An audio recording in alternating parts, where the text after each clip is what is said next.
Welcome to Angkor Wat, one of the most amazing places on earth.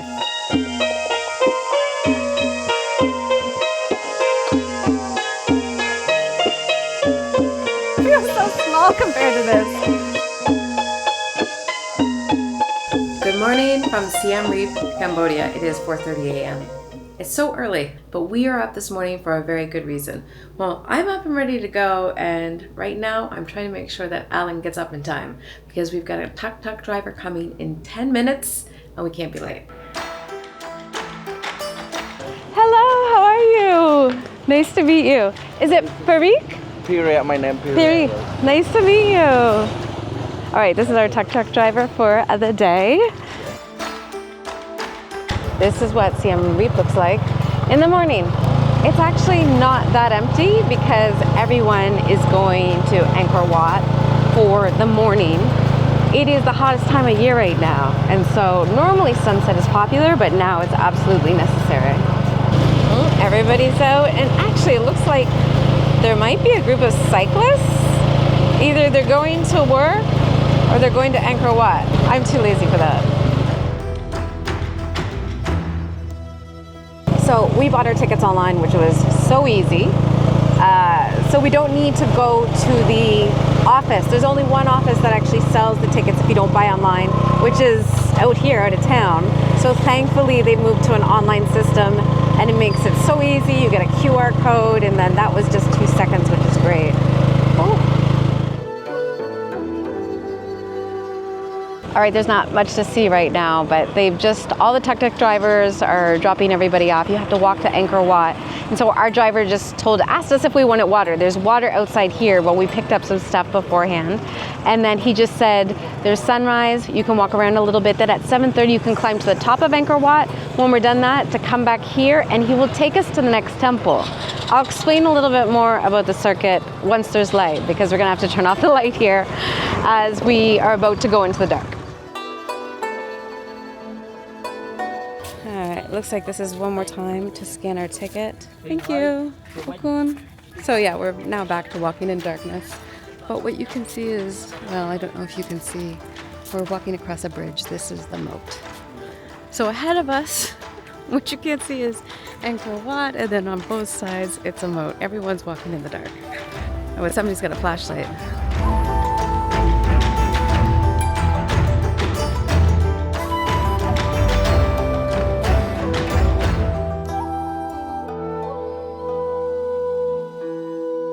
Now, that wasn't much of a sunrise, but we knew that coming in just because of the weather. Apparently, the best time to actually get the sunrise, to have the sun right behind the main building, is March 21st and September 21st. So I think that's the spring and fall equinox. It's supposed to be the best. Now, although it wasn't a great sunrise, we didn't see the sun, the colors were fantastic, and just like the last time I was here, going from purples to blues to this color now. It's really, really beautiful. That's right, I have been here before. So I came here in 2008. It was fantastic, I loved it. And so I kind of knew what to expect. But when I first met Alan, he told me that the one place he would love to visit is Cambodia, and specifically Angkor Wat. So although I've been here before, I feel like this is more special because this is a place he's really wanted to see. What do you think? What do you think? And you can see everyone here. This is what it looks like after sunrise. This is the largest religious monument in the world. And so the city of Cambodia and Angkor Wat, well, Angkor Wat means city of temples. And so this is from the 12th century. It was originally Hindu. In the 13th century, it changed to Buddhist as the culture and community changed. And also they changed the capital of Cambodia from here in Siem Reap to Phnom Penh. That's when it was officially a Buddhist temple. Now, this is only one of over 1,000 temples in this region, which is pretty crazy. Today, I'm not going to share all of the history and facts about Angkor Wat because if you come here, you'll learn all of it. But there are some things that I find really fascinating that I do want to share with you as we walk through today. It's 6 a.m. This is the hottest time of year. We're currently in an extreme heat warning, so Alan and I are just gonna take it easy today. We didn't get a guide because we knew after a couple of hours it's just gonna be unbearable, and we didn't want to offend somebody by saying, okay, we're cutting out for the day. You can see all of these people here in the shirts. They are all official guides. So you can come in, when you walk in, people ask you if you'd like a guide, and I think it can really add so much to the visit. But because I had been here before, and just this special time of year where it's so hot, we just thought, let's just take it easy and have a relaxing morning here. All right, so we have decided we are not going to climb the main building. So we've walked around, it is stunning, but there are a lot of people here. I've been walking actually first thing in the morning, and around 8 a.m. it gets really hot. So we have decided we're gonna try to beat the crowds. Explore more areas.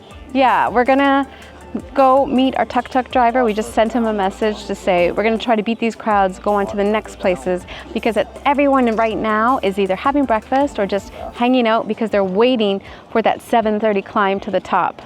I'm sure it's beautiful, but we're more of a let's explore without other people around, which is kind of impossible at one of the most popular places in the world, but we're gonna try to do it. Yeah, all right, let's go.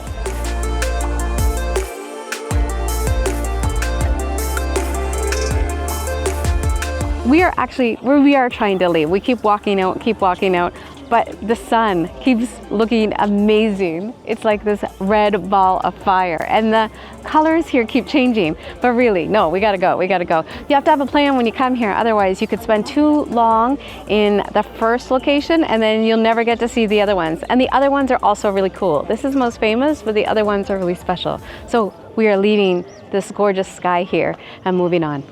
Yeah. Yeah, okay. It is beautiful though. Okay, let's go.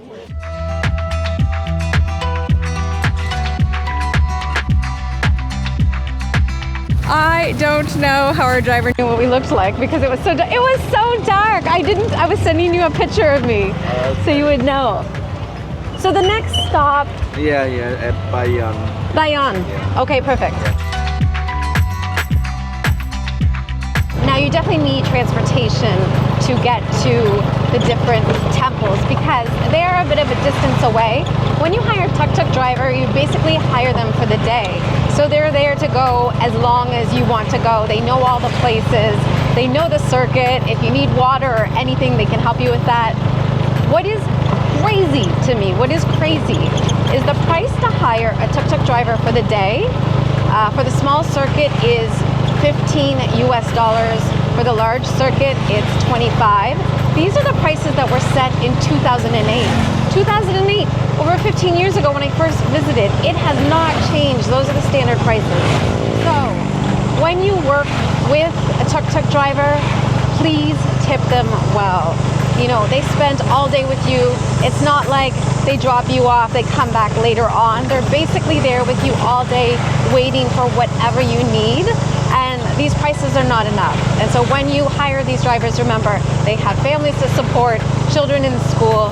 They should be benefiting as well. These prices are not enough, so just be kind. This is the time to be very kind to people because they are sharing their day with you. And our driver is so great. He's so nice. I cannot believe he remembered what I looked like. I mean, this dress is pretty memorable, but he picked us up in the dark and somehow knew where we were.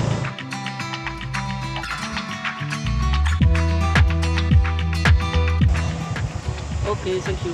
Good, thank you. If you get that digital ticket, I think you have to show it before every stop. Yes, it says temple ticket control stop. So everyone gets stopped. Look at this entrance, people. Oh, this is so cool.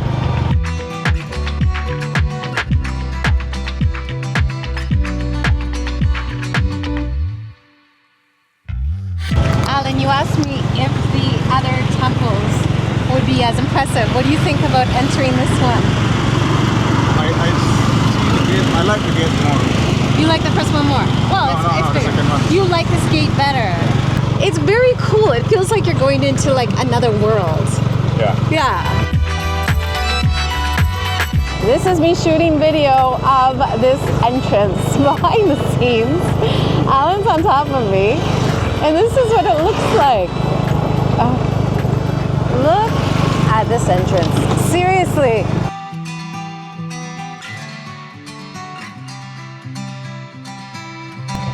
Okay? Okay, yeah. All the people they open at 7:30. Oh, 7:30, so this is not open yet.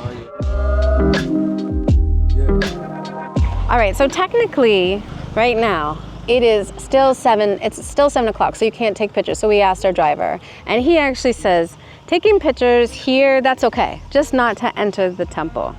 And then what is really nice here is they have a code of conduct because, you know, in Asia, not everybody knows. So you need to be quiet. There are restricted areas that you cannot climb. No smoking or littering. No candy or money to children. This is so important, guys. When you give children money, it encourages them not to go to school, so don't do it. And then also, especially for women, be aware for monks, you're not supposed to touch them, and if you want a picture, just ask. But don't get too close to a monk. And then this is a big one, which Angkor has had to deal with, which is don't touch the carvings and things. You don't need to touch the wall, and be careful of your things. But most importantly, dress code. How many times have we seen tourists like this in temples? It is my biggest pet peeve. If you are Christian, you would not go to church in a bikini. You would not go in short shorts and a bikini top. You would dress properly. This is a sacred area. You should dress properly. Here, you need to cover your shoulders down past your knees. Now, they say if you're a man, you can wear shorts, but you can't climb to the top of things.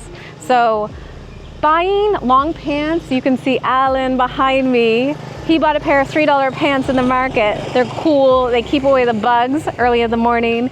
Look at those nice pants. How are they? Your pants. Are you good purchase? Yeah. Yeah. Airy, yeah. Yeah. Not a big deal. Oh my goodness. Monkey sighting. I wanted to read a little bit about this, but I am terrified of monkeys. I don't know if they, oh man. This is the Bayon Temple with support from the government of Japan. So I heard that both Japan and France has helped restore things. I am definitely going to walk away. Yeah. Alan is taking somebody else's photo up there. You're hungry? Yeah. Well, there's another Snickers in the bag if you need it. For the longest time, I think up until 2018, this complex, Angkor Wat complex, was actually privately owned, but the government has taken it back. So far, 2018 was when I visited last time, or 2008, so when I first visited, it was privately owned. So far, I can see they're doing lots of really interesting work here. The upkeep is great, and everything seems very organized. Not something you always see. But so far, look at this. I think they're doing a great job of educating people, and you can just walk around this area. It's pretty incredible. Can you hear the bugs and the trees? Well, not the trees, the birds. So coming here, I think they've been smart. They've put up these just guardrails because the first thing you want to do when you see this is to touch it. But we don't need to touch things here. Look at all of the detail here. If we all touched it, it would be a mess.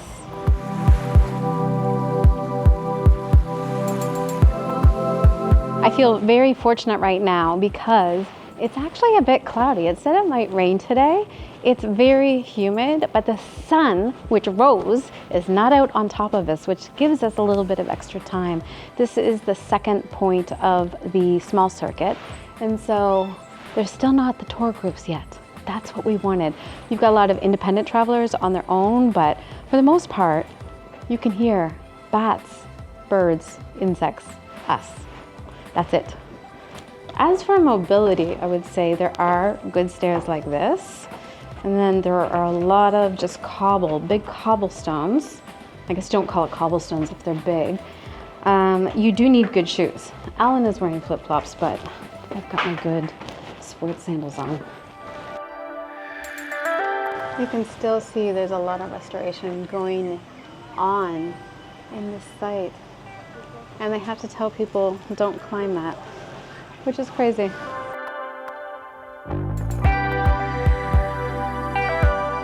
right. I don't know if you can see this, but the groups are really starting to come. All right, Alan, what did you think? Huh?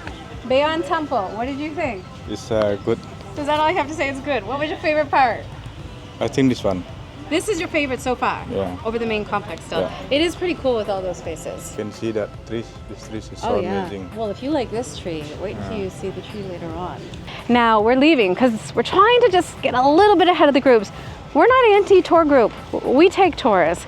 But because we're on our own today, just to make things faster to enjoy them on our own, we're just trying to stay like 2 steps ahead of the big groups. And so our driver is just across the street. He's awesome, and so he's gonna take us to the next stop. I don't know what it is, but he knows the loop. He's gonna tell us what to do. The next spot is, I think, become famous. It was already a popular spot, but it's now even more popular because of Tomb Raider. So it's like the Lara Croft spot from, that movie is so old now, but still I think the spot is famous. When they shot it here, they rented this place for only 10,000 US a day, which is insane. But that said, I think it also brought so much notoriety to Angkor Wat for people who didn't know anything about it, which is crazy that, you know, some people don't know about it, but I hope if you didn't know about it before, you are enjoying this video, because this is definitely a must visit.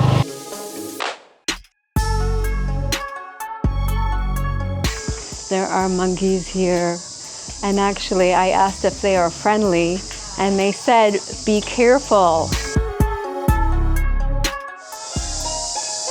Oh, this actually looks like they might be victims of landmines. They are. These guys are traditional music band victims of landmines.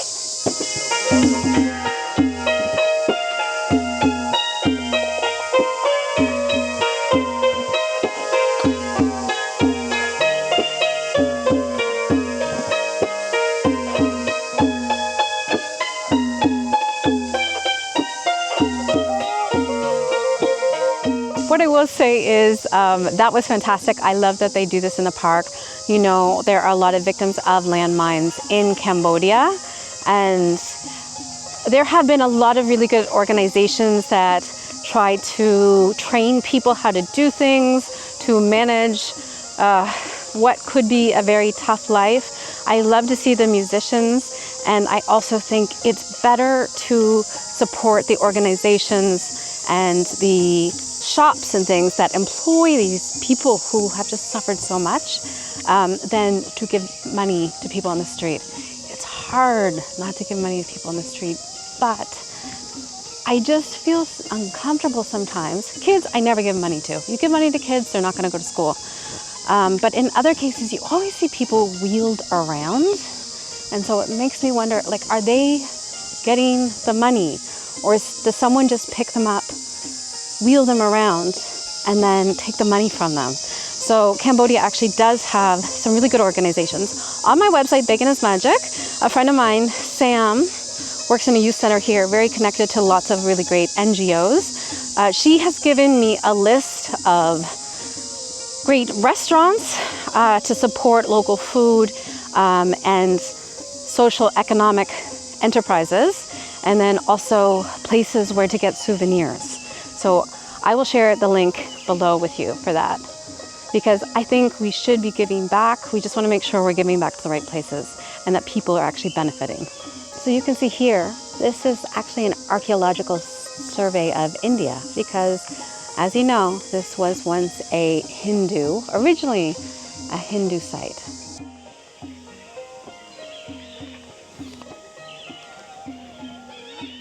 Can you hear those birds? It was very quiet here. You can basically only hear birds. This is our last stop. This is known as a Lara Croft. It has a real name, and it looks like the government of India is very involved in this site, helping the restoration, doing some archaeological surveys, also has a plan for conservation. So I think this is a good one. We skipped the two smaller ones, which some people probably think is a mistake, but it's just in half an hour, it's gonna be too hot to walk around. So let's go check this place out. Did you see Tomb Raider? Yeah. Was it good? Do you like Lara Croft? Oh, yeah. The other Angelina? Yeah, the sexy one. Oh. This one definitely feels like you're out in the jungle. It has a lot of trees, which makes it shadier, cooler, but it also is so cool because all of these trees are gigantic. Well, and then you've got all of this rubble. It feels like you're in a tomb. Do you feel like you're Tomb Raider? Do I feel like Angelina Jolie instead of Angelina Brogan? Not quite. My outfit is not quite like hers. In fact, her outfit is not appropriate for Angkor Wat. She wore very short shorts and a crop top. Don't wear that here thinking that you're Angelina Jolie. This is the Angelina you should strive to be.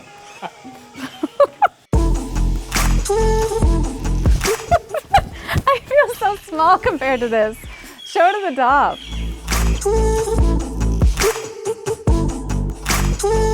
This is pretty impressive. I don't even think we've made it to kind of the quote unquote famous spot. But the detail that still exists here.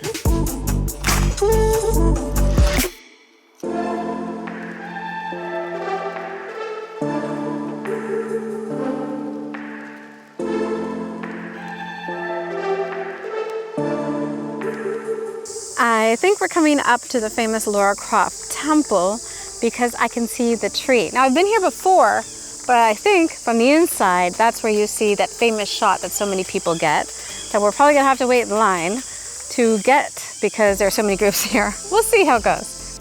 All right, so now this is when everyone gets their shot. It's actually not that great of a shot because you have the light behind you, even though this guide is saying that everything looks amazing. I did get a quick shot of Alan before this group came. But you know what? This is what it's really like to travel here. This is Angkor Wat in the morning. The sun is behind you. And actually it's really interesting because most Hindu temples face east. This faces west, which is one of the reasons that they think it's actually a funerary temple because you don't see this happen a lot. You can imagine how they can arrange this block. It's very heavy. Yes. One block is very. We can Wow. watch the original. Let's watch the original. It's interesting because a lot of people will say, oh, how were they able to do it? Ancient people were smart. Just because they were ancient doesn't mean they weren't smart. One of the things that I think is a little bit weird when people travel is they go to England and Scotland and all these places that have really old buildings and nobody ever thinks, how did they get the blocks there? Because I guess we just think maybe in the UK they are smarter than us, but they are not. Ancient people from all over the world were able to figure these things out, from the Mayans to the, I don't know what they called them before Khmer. But they were smart enough to do this. It took 30 years, 30,000 people, and they say 6,000 elephants. All of the materials had to actually come from away and they brought it in. But you're talking about a kingdom here. The kingdom here over the years was actually, the empire at one point was bigger than the Byzantine Empire. And a lot of people don't realize this, but Cambodia and this region, culturally rich, was once very, very powerful. This site is so amazing. You've got the serpent tree, and then you come by and you see this structure, and it has all of these details. And then you come around the corner, and there is so much more to see.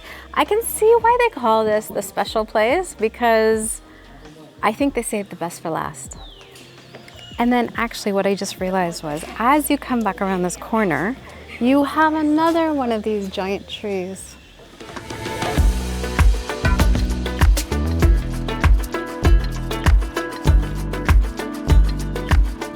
And we made it. I said to Alan, I feel like we nailed this trip. The key was not spending too much time at the first complex, which is honestly amazing, but our first priority was just to get to see a few things. So we saw sunset. Bayon Temple was incredible. And then coming here, while we were at this temple, actually, I learned from a few people that they were doing the tour in the opposite direction. So they started at sunrise, but then immediately came here, and now they're going to Bayon Temple. But I'm really happy that we were quick because it's very humid. And so now it's coconut time. We are coming to coconut. Oh, and it's nice and cool in here. Thank you. This place has a fan, and they have a lot of things that they would like you to buy. Thank you. Alan's so thirsty, he doesn't even want to use a straw. This place is good. She has a fan, you're in the shade. Good sized coconut for only $1. Now, Alan, what was your favorite stop? What was your favorite temple? It's the second one, number 2. Number 2, which was Yeah. the Bayon Temple. What did you like about it? It's more artistic, Yeah, there was definitely like all of the faces was very interesting. and the historic vibe is feel more strong. My favorite was this one. Okay, and then overall, what was your impression of Angkor Wat? Like on a scale of 1 to 10, did it meet your expectations? It's calming. It's calming, it is. It is. That was the thing that I forgot. Like it's just really nice to walk through the area. It's cool, you get up early, and then you really are out in nature. Now some temples are better than others for the trees. I think this one was good. And then the second temple didn't have as many trees, but it was very much like walking in and out of things. But it is a great day. It's most recognizable, not the most popular place in the world, but definitely like top 10 iconic bucket list kind of places. It's not In that busy. Asia. Yeah, and Asia, and I think the world too.